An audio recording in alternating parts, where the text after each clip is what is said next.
Hey, I want to thank everybody for coming today. Thank you for all the prayers for my family. We really appreciate it. Going through a lot and really appreciate it. I really also want to thank everybody who did so much work to make it so I can be with my family this weekend. I know it took a lot of adjustments, and everybody was real flexible and stepped up, and I'm really proud of that. We're continuing our series today on family and how to do a marriage. And we've had so much challenges I've seen with marriages in our church and in our culture that this time, a lot of times when I do this series, I spend a lot of time on real practical stuff like date nights and those kind of things. And this one I wanted to strip it all the way back down to the bare rock and start with foundational stuff. So last week we talked about a few foundational issues. We talked about the fact that we get our identity and our value from God. That we had to start there if we're going to get things right, identifying who we are, that we get our identity and value from God, and we get our purpose and our meaning from God. So what we're supposed to grow into, who we're supposed to be, that's all coming from God, and that then spills over into our relationships, and our relationships are intended to reflect and enhance our relationship with God, which led to the point that we got over last week, which is that every relationship in our lives builds us up or tears us down to the extent it reflects and enhances our relationship with God. And obviously, that's going to be true about marriage. And now, how do we get there? How do we go from, okay, we've identified who I am. Now, how do we identify a marriage? What makes a marriage work? How do we build a strong marriage? And one of the things we run into as the church is our view of marriage doesn't fit our culture. We're very out of touch, as it were, with our culture. People think we're kind of silly when we have our message because the culture has a basic thing. Okay, you start out, you date, you start having sex, then you live together, then you get married, and then basically sometime in the future, when everything changes, you get a divorce. That's how our culture does marriage. And so our biblical model of, okay, sex and kids are coming after marriage and trying to not divorcing, well, that's weak. Well, understand something. Throughout history, the Christian and biblical model of marriage has always been against culture. It's always been opposed to the culture. If you go back to Jesus' time, you'll see that for a lot of people, marriage was something that was purely practical, especially for the wealthy, the more wealthy people in the Roman and the Greco-Roman world. They had the dudes would have a number of women in their lives. And one of them was a wife, and the wife's primary job was have kids and take care of the house. And sometimes they'd even farm out the having kids part. The actual sex part there was somebody else for that. And so our thing of attraction and love and how we do that, you fall in love and you get married, that wasn't even part of their game for the most part. And if you move into the Middle Ages, they didn't get ours either. And you go to a lot of cultures today, you'll see they don't use anything resembling our marriage model, the Christian biblical marriage model. Because what they do is the parents select. And how do the parents select? Well, it's not that's the best looking person or the one it's, okay, will they get along? Can they stay together? But also a lot of times there were economic and practical issues mixed in. Like if you're a dairy farmer, and you can marry your daughter off to the son of the store owner, well, that's a win. And so our concept of romance doesn't fit everywhere. And the Bible model always stands out as different, but it always seems to work better. So let's talk about how God designed marriage. And to understand how God designed marriage, we need to talk about how God works. How God generally interacts with humans. And as we look, we'll see that God generally interacts with humans through a covenant, through an agreement, through almost a contract, but slightly higher level than a contract. The first covenant in the Bible is never called a covenant, but it is one. It's between God and Adam and Eve. God puts Adam and Eve in the garden, in this wonderful, amazing, perfect place, and he says, here's the covenant. Don't eat that. If you eat that, you're out. You don't eat that, life's good. So of course they ate that. That's the human thing to do. But that was the first covenant. One of the next major ones is with a guy named Abraham. And God comes to Abraham, and this is a very, very different covenant. God comes to Abraham, and he says, Abraham, I'm going to do two things to you. Number one, I'm going to make you into a great nation. I'm going to take you and your wife, and I'm going to produce a great nation out of just the two of you. And I'm going to use you and that nation to bless the entire world. Now, normally in those days, if you want to do a contract or a covenant, nobody wrote. So you had a challenge. How do you do a contract? How do you make it official? And they came up with something really weird. And what they would do is they would sacrifice one or two, maybe three animals.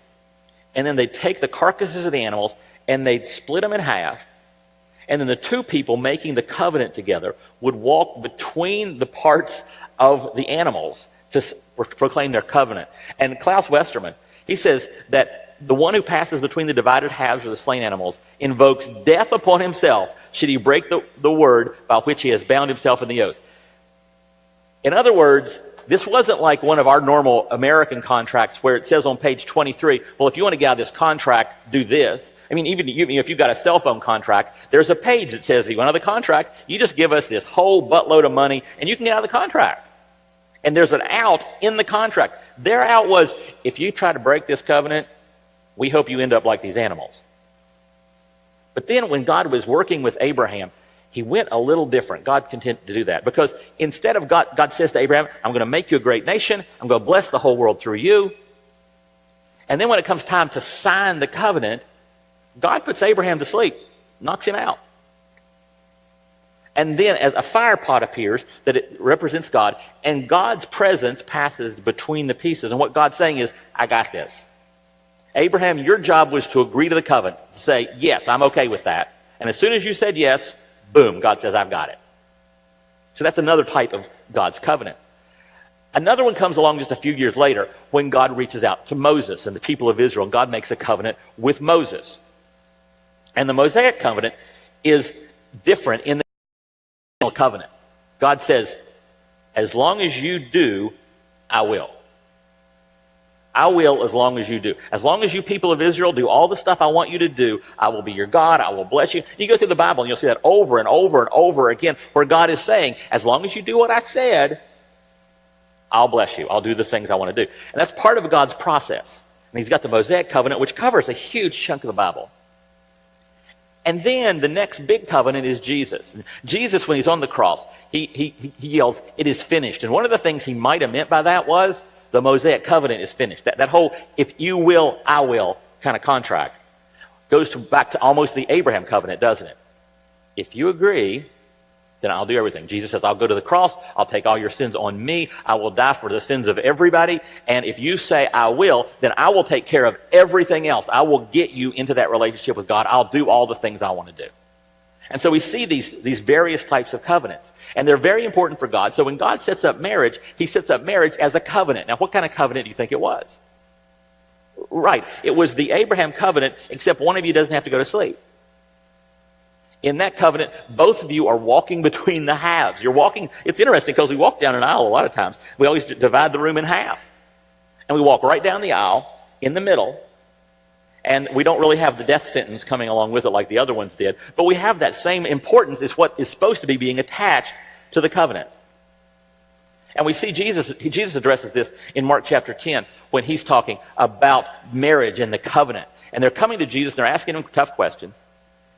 And in Mark 10, it says, then Jesus left Capernaum and went down to the region of Judea and into the area east of the Jordan River. Once again, crowds gathered around him, and as usual, he was teaching them. Some Pharisees came and tried to trap him with this question. Should a man be allowed to divorce his wife? That was a big, big thing in their day. They had this huge argument about whether or not you could divorce and how you could divorce and what were the requirements for divorce and what was okay for divorce. And Jesus answered them with a question. What did Moses say in the law about divorce? What did Moses say in that middle covenant? Well, he permitted it, they replied.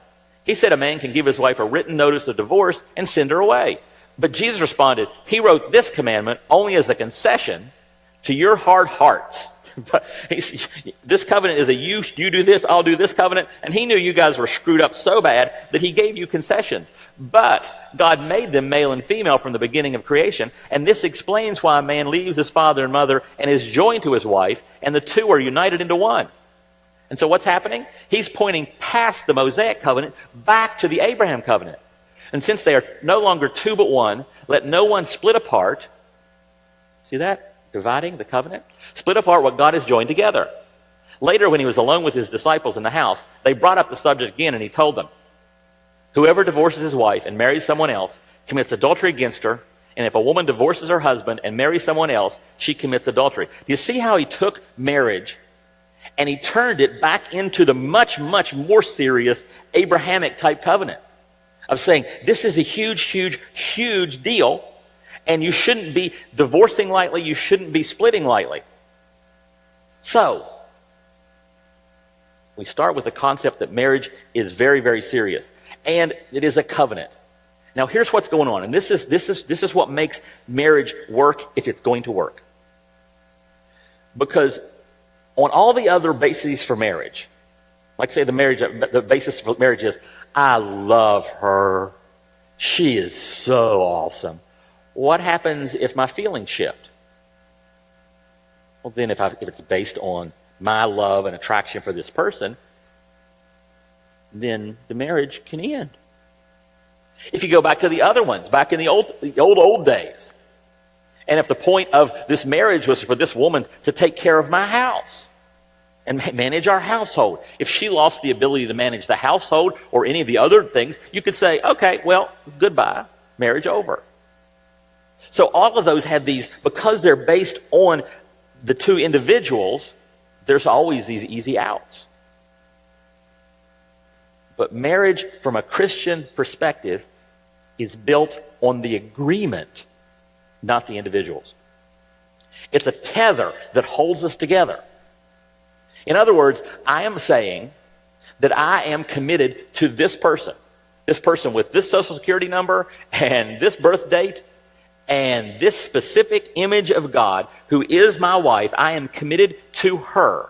No matter what happens to her, no matter who she becomes. Now that's important because Kim, my wife, is not the woman I married. And I am not the man she married. In her case, thank God. I was such a loser. I'm still am, but I'm not nearly at the same level that I used to be. And I've changed. I've become so different over the almost 29 years we've been married. And she's become so different over the 29 years we've been married. But we're not saying, okay, we can walk away from this now. Because marriage is a promise of loving commitment. It's a promise of loving commitment. I am committed to loving that person until death do us part. Period. It's a covenant. We symbolically walk between the halves. We walk down the aisle together. We are committed to each other till death do us part. Tim Keller puts it this way. A wedding is not so much a claim of present love as a promise of future love. Our identity in Christ means that we are committed to each other. I mean, Kim thought she was marrying a seminary professor, not a church planting pastor who's going to move her all over the East Coast. I was talking to Jessica Kelly, who's on our teaching team, and she goes, yeah, Zeke thought he was marrying a lawyer. He ended up with a homeschooling stay-at-home mom. Some of you guys, in the military, you didn't know you were marrying a soldier, and if you knew you were marrying a soldier, you didn't think being a soldier meant what it means. The person changes. And marriage is that commitment to loving that person. Tim Keller, again, to expand on what he said there, said this. When contemporary people write their own wedding vows, they may say things like, I love you, you're wonderful, and I want to be with you. All about the two individuals. But traditional marriage vows don't mention feelings at all. In marriage vows, traditional marriage vows, we do not merely express present love, we promise future love. We promise not to always feel loving, but rather to be loving. See the huge difference there? Faithful, tender, and compassionate, no matter how we feel at the time. Even as the person changes, even as our circumstances change, we stay tethered to the promise of our marital vows. And what I want to do is I want to take the rest of our time, and I want to go through the three big words of the vows. And we're going to look at those, and we're going to see how that means, how we can do that. And the three words are love, honor, and keep. Now, you may have heard love and honor and obey, but we're not sure where obey showed up at. It wasn't original. It doesn't go back to the Jewish times. But love, honor, and keep, you can go back. You ever heard of the Dead Sea Scrolls? The Dead Sea Scrolls were discovered back in the 40s, but they are scrolls that date from the time of Christ. And in those scrolls, you can find in there the wedding vows of love, honor, and keep. That's how ancient that wording is. And those three words are what we can base on for a marriage. Now, love, start with that one. To love means to provide emotional and physical intimacy. Now, we're going to do the physical intimacy in a few weeks. It'll be Castle Week. And let me go ahead and just give you the warning, quick warning, hope you don't mind. If you're new here, the Castle marriage sermon is not your normal church marriage sermon. I will use the word sex, and I will use it a lot. You want to take sure, if you haven't gotten your kids enrolled in children's ministry, you have two options that week. You can either plug them into children's ministry, or you can answer a lot of really interesting questions on the way home. All right? Okay. So that's coming in a few weeks. But today I want to talk about that emotional intimacy. See, what you're pledging in love is that I'm going to love that person with a kind of intimacy and care. And the Bible talks about that in general terms. What we're dealing with, we say loving intimacy. That means, so encourage each other and build each other up, just as you're already doing. Now, that's not talking about marriage, it's talking about everybody, but it's intensified in marriage. It's intensified in the marriage relationship. So let no corrupting talk come out of your mouths. In other words, none of that tearing down stuff, but only such as is good for building up, as fits the occasion, that it may give grace to those who hear. So you're loving, you're building that person up. Ephesians 5:33 says, however, each one of you must also love his wife as he loves himself, and the wife must respect her husband. So you're loving, you're respecting, you're building each other up. Tim Keller, in one of his other parts, he has a great stuff in his book on Proverbs about marriage. And he talks about how we all come to marriage with scars, and we come with burdens and pain and past incidents. And in no other situation on earth are we as equipped for healing as we are in a marriage. I mean, most of the time we think about entering marriage as these complete, perfect people. We walk in as these incredibly flawed individuals. And we have a choice in the way we frame our marriage and the love of our marriage. And that loving part of the marriage can either be to tear each other down or to continue to hurt each other, or it can be about healing and building each other up and restoring the image of God in that other person. And that's what marriage is about. A loving marriage should be a place that you go to for healing and hope and love and encouragement. And if you're not doing that, you're going to have a lot of trouble. Now, if you're defining love as, ooh, I feel so awesome about that person and they make me feel all twittery. Yeah, there's some of that. I still get excited when I see my wife come in a room. I think it's kind of cool if I wasn't expecting, hey, Kim's here, awesome. But I'll tell you the truth, that's not always the case.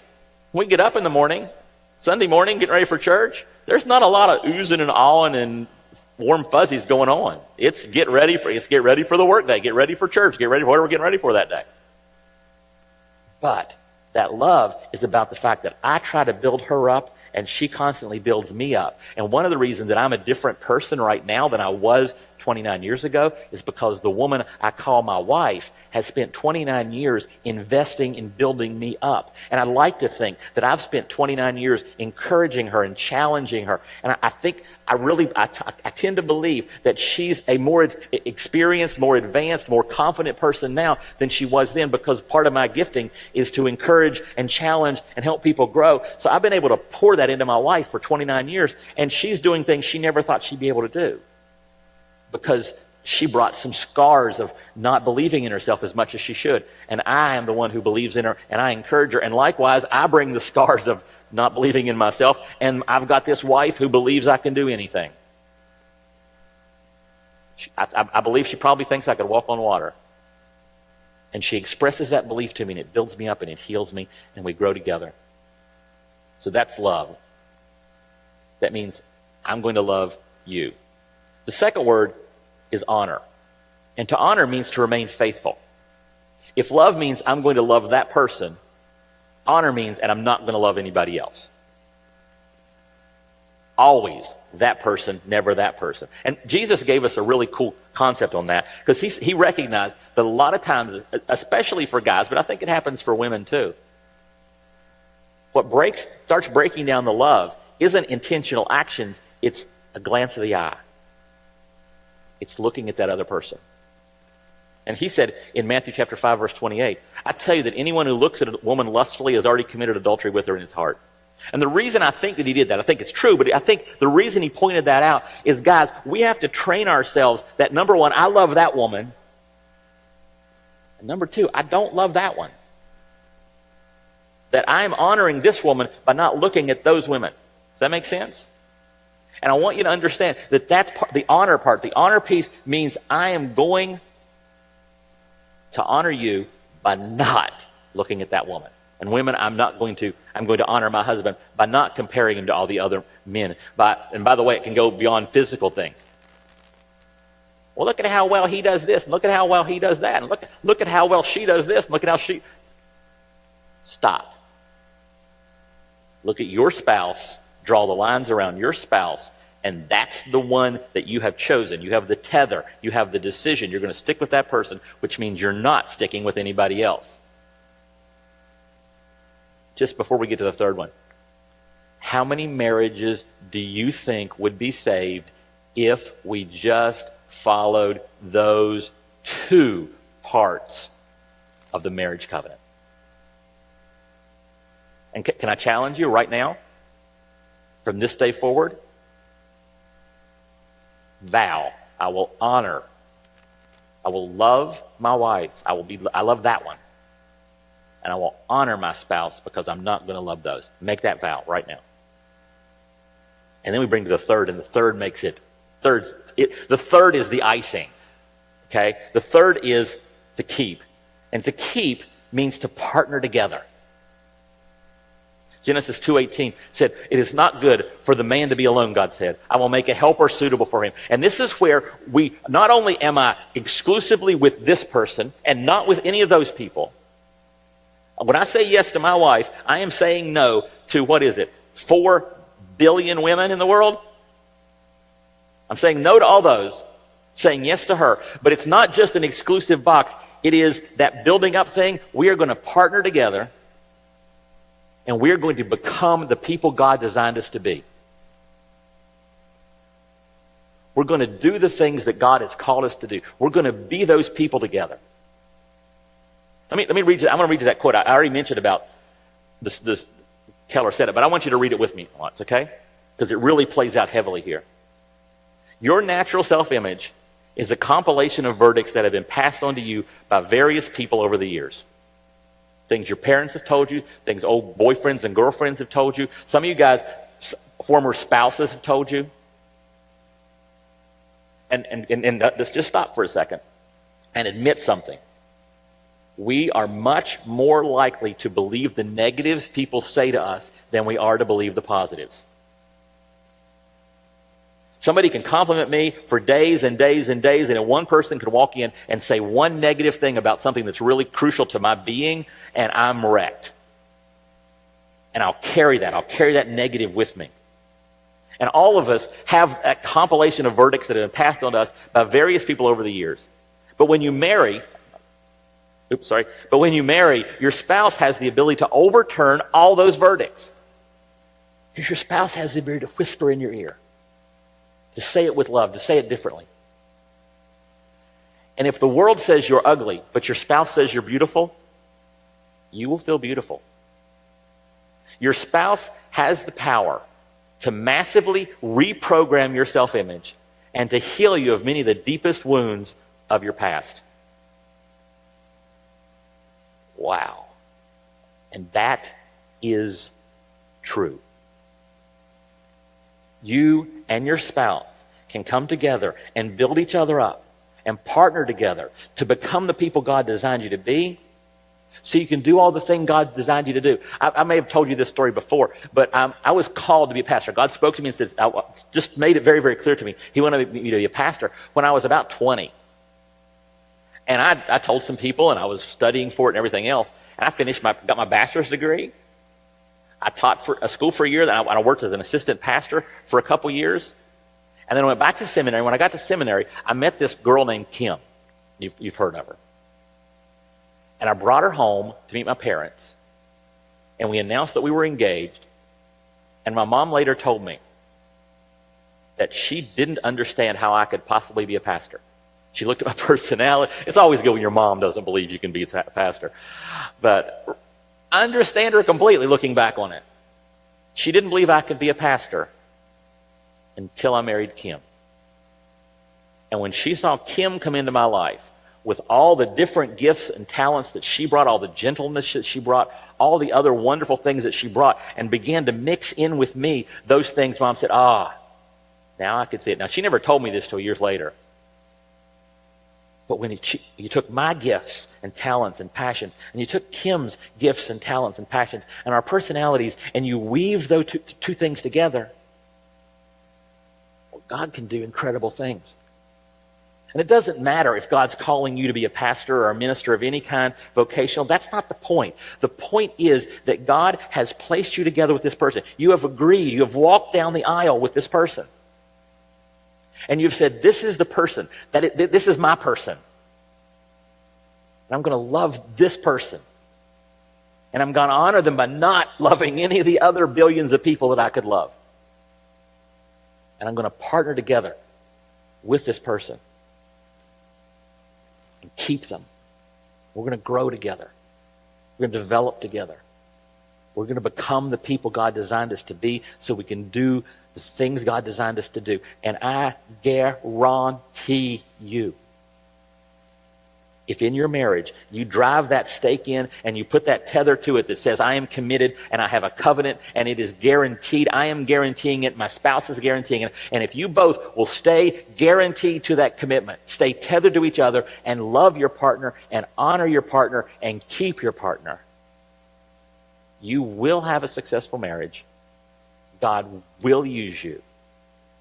And your marriage will not be a challenge or a bittersweet thing. Your marriage will, in time, become a joy.